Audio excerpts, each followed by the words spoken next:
Chào bạn.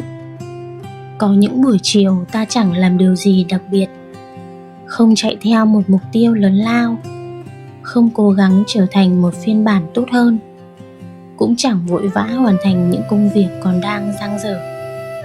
Chỉ đơn giản là ngồi xuống và ở yên đó.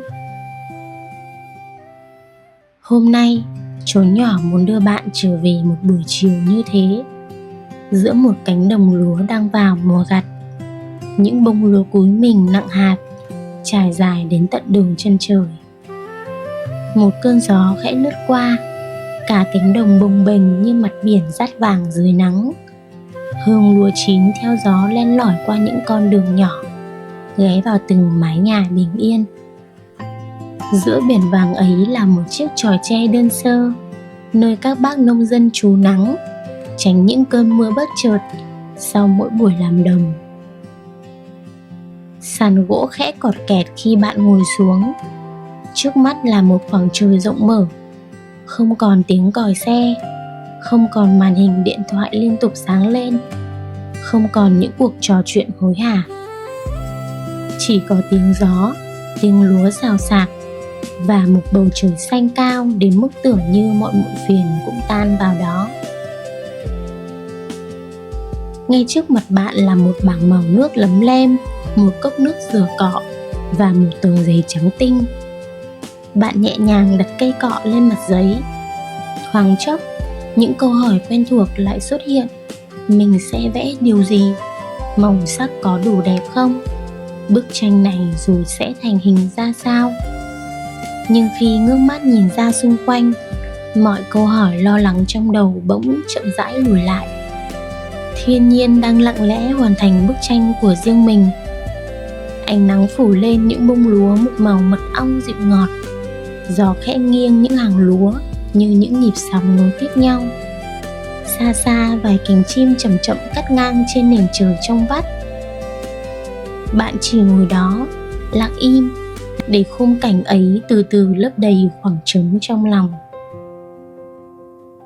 Có lẽ chúng ta đều từng như vậy.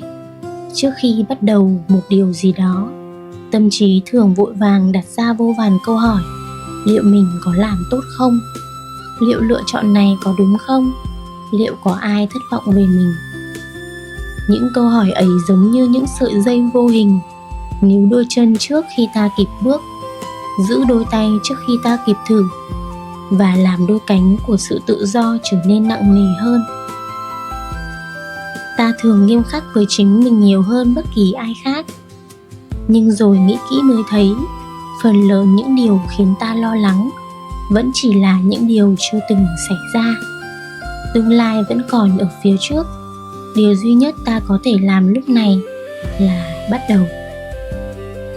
Bởi chỉ khi ta bước đi, ta mới biết con đường sẽ dẫn mình đi đến đâu. Chỉ khi dám thử, ta mới khám phá được những điều vẫn còn ngủ yên bên trong chính mình. Bạn bắt đầu đưa cọ vào bảng màu. Một chút vàng của nắng, một chút xanh của bầu trời, một chút trắng của những đám mây đang trôi rất chậm. Màu nước dịu dàng loang lên mặt giấy, mềm mại như cơn gió vừa đi qua cánh đồng. Bạn tiếp tục vẽ, rồi lại tiếp tục. Từng nét cọ nối nhau một cách tự nhiên. Lúc nào chẳng hay, bạn không còn để ý đến thời gian nữa, cũng chẳng nhớ mình đã ngồi đó ở bao lâu. Dường như cả thế giới lặng lẽ lùi về phía sau. Chỉ còn bạn và bức tranh đang dần hiện lên dưới đầu bút cọ. Đôi bàn tay vẫn nhẹ nhàng chuyển động, đôi mắt chăm chú ngắm nhìn từng gam màu. Còn trái tim thì lặng lẽ lắng nghe tiếng gió, tiếng lúa và cả sự bình yên đang khẽ nở ra trong khoảnh khắc ấy. Bạn hoàn toàn chìm vào những vệt màu đang loang trên giấy. Ở đó không còn đúng hay sai, không còn nỗi băn khoăn liệu bức tranh có đủ đẹp hay sẽ có ai chê cười. Mọi so sánh đều tan biến, mọi phán xét cũng lặng im. Đến khi ngẩng đầu lên, bạn mới nhận ra nắng đã dịu hơn từ lúc nào. Có lẽ trong suốt khoảng thời gian ấy, bạn chưa từng đánh mất mình. Ngược lại, đó là lúc bạn gần với chính mình nhất. Có những khoảnh khắc thật lạ, ta không cố tìm kiếm sự bình yên, vậy mà bình yên lại nhẹ nhàng ghé đến. Ta chẳng cố ép mình phải hạnh phúc, thế nhưng niềm vui vẫn âm thầm nở ra, dịu dàng như một tia nắng vừa khẽ chạm lên trang giấy. Có lẽ điều quý giá nhất trong buổi chiều hôm ấy không phải là bức tranh đang dần hiện lên trước mắt, mà là cảm giác được ở trọn vẹn trong từng phút giây mình đang sống. Ta đã thật sự có mặt trong khoảnh khắc này. Đã từ rất lâu rồi, chúng ta hiếm khi được sống trong cảm giác ấy. Ngày qua ngày ta khoác lên mình nhiều vai trò. Một người đi làm, một người cha, một người mẹ, một người con, một người luôn cố gắng hoàn thành trách nhiệm của mình. Ta bận rộn làm những điều được xem là cần thiết, lâu dần lại quên dành thời gian cho những điều khiến trái tim mình khẽ mỉm cười. Có những ngày đôi tay vẫn làm việc, nhưng tâm trí lại đang mắc kẹt giữa những hóa đơn chưa thanh toán, những cuộc hẹn còn dang dở, hay những nỗi lo chưa biết bao giờ mới đến. Ta quét nhà nhưng lòng đầy mỏi mệt. Ta ăn cơm nhưng đầu óc vẫn nghĩ về công việc. Thân thể ở một nơi, tâm hồn lại trôi về một nơi khác. Và rồi dòng chảy đam mê tự nhiên bên trong mỗi người cũng chậm dần. Không phải vì ta đánh mất nó, mà bởi nó bị che lấp dưới quá nhiều điều phải nghĩ, phải lo và phải trở thành. Nhưng dòng chảy đam mê ấy chưa từng biến mất. Nó vẫn âm thầm ở đó, chờ một khoảng lặng để được cất tiếng.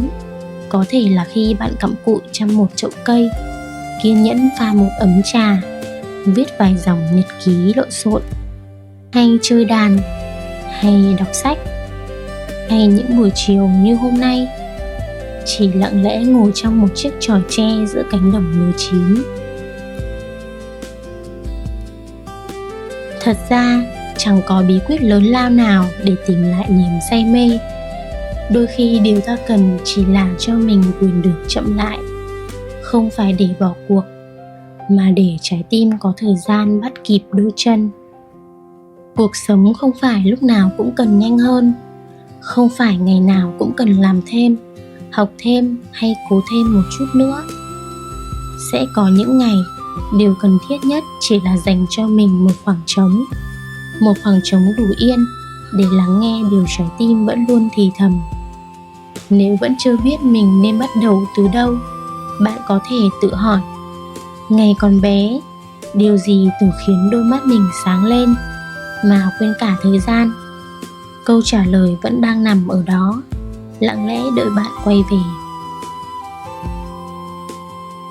Cũng đến lúc bạn khẽ ngẩng đầu lên khỏi trang giấy, mặt trời đã nghiêng dần về phía cuối cánh đồng từ lúc nào. Ánh nắng không còn nhuộm màu vàng rực rỡ, mà dịu xuống thành một màu cam tím ấm áp, ôm lấy những bông lúa đang đung đưa trong gió. Xa xa vài cánh chim thong thả bay về tổ. Cả cánh đồng cũng như chậm lại sau một ngày dài. Bức tranh trước mặt bạn vẫn chưa thật hoàn hảo. Vài nét cọ còn dang dở, một vài khoảng màu vẫn chưa được như ý. Nhưng điều đó chẳng còn quan trọng nữa, bởi điều đẹp nhất của buổi chiều hôm nay chưa bao giờ nằm trên trang giấy. Nó nằm trong khoảng thời gian bạn được ngồi giữa mênh mang đồng lúa, được nghe gió đi qua từng bông lúa chín, được hít đầy lồng ngực hương thơm của đất trời, và được trở về với chính mình, với niềm đam mê của mình, một cách rất bình yên. Có lẽ cuộc sống cũng giống như một bức tranh, không phải mọi nét cọ đều thật hoàn hảo. Điều đáng quý hơn là ta đã thật sự có mặt trong từng nét vẽ, đã sống trọn vẹn với từng khoảnh khắc mình đi qua. Nếu hôm nay bạn thấy lòng mình hơi mỏi, hay tâm trí vẫn còn đầy những tiếng ồn chưa kịp lắng xuống, chốn nhỏ mong bạn cũng sẽ tìm được một cánh đồng lúa của riêng mình.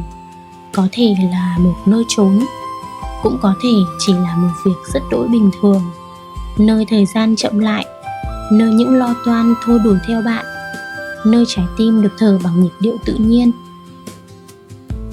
Nếu bạn đang là một người cha hay một người mẹ, khi thấy con say mê xếp từng khối Lego, miệt mài tô kín một trang giấy bằng những gam màu ngây ngô, hay chăm chú quan sát một chú kiến nhỏ đang bò trên sàn, bạn hãy lặng lẽ mỉm cười và cho con thêm một chút thời gian.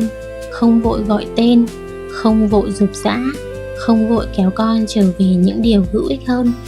Bởi biết đâu trong khoảnh khắc rất đỗi bình thường ấy, con đang bước vào thế giới đẹp đẽ nhất của tuổi thơ, nơi sự tò mò được lớn lên, nơi trí tưởng tượng đang được chắp cánh, nơi một tâm hồn đang âm thầm bén rễ để sau này đủ vững vàng đi qua cuộc đời. Cảm ơn bạn đã nán lại chốn nhỏ chiều nay. Mong rằng sau cuộc gặp gỡ này, giữa những ngày tháng tất bật, bạn sẽ dành cho mình nhiều hơn những khoảng lặng để lắng nghe tiếng gió, ngắm một áng mây trôi, hay kiên nhẫn làm điều mình yêu thích mà không cần vội vã. Hẹn gặp lại bạn trong một buổi chiều bình yên khác của chốn nhỏ.